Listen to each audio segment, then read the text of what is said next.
మాట్లాడుతున్నా. నా చెమట నెత్తురుతో ఊపిరి పోసుకున్న దేశం గురించి మాట్లాడుతున్నా.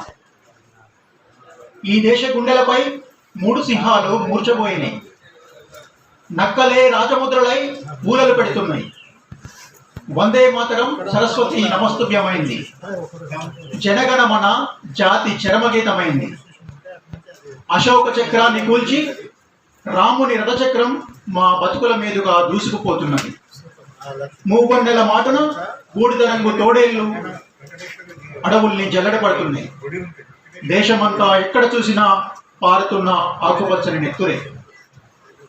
చీకట్ల నింగిన నెత్తురోడుతున్న నెలవంకలే. సత్యమేవ జయతే అబద్ధ వచనమై రాజ్యమేలుతున్నది. మతోన్మాద మనుస్మృతే అనధికార రాజ్యాంగమై వర్ధిల్లుతున్నది. నా మాయముంతల జాడల్ని వెతుకుతున్నది. ఇప్పుడు ఈ దేశ సార్వభౌమత్వం అంటే దండకారణ్య కొండల్లో చనుబాలు దాగే పసిపిల్లల డొక్కల్ని చీల్చుతూ దూసుకుపోతున్న తుపాకీ తూట.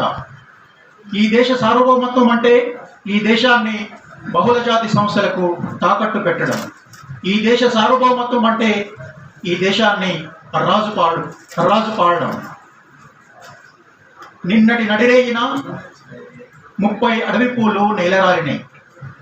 ఇప్పుడే తూర్పు దిక్కున ఉషోదయమైంది.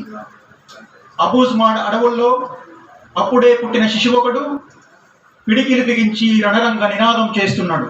రండి, దేశమంతా నిలువున తగలబడిపోతున్న కాలాన మనమంతా కలిసి పాడాల్సిన యుద్ధ గీతం ఒకటే. దేశమంతా నిలువున తగలబడిపోతున్న కాలాన మనమంతా కలిసి పాడాల్సిన యుద్ధ గీతం ఒకటే. ఇంక్విలాబ్ జిందాబాద్, ఇంక్విలాబ్ జిందాబాద్.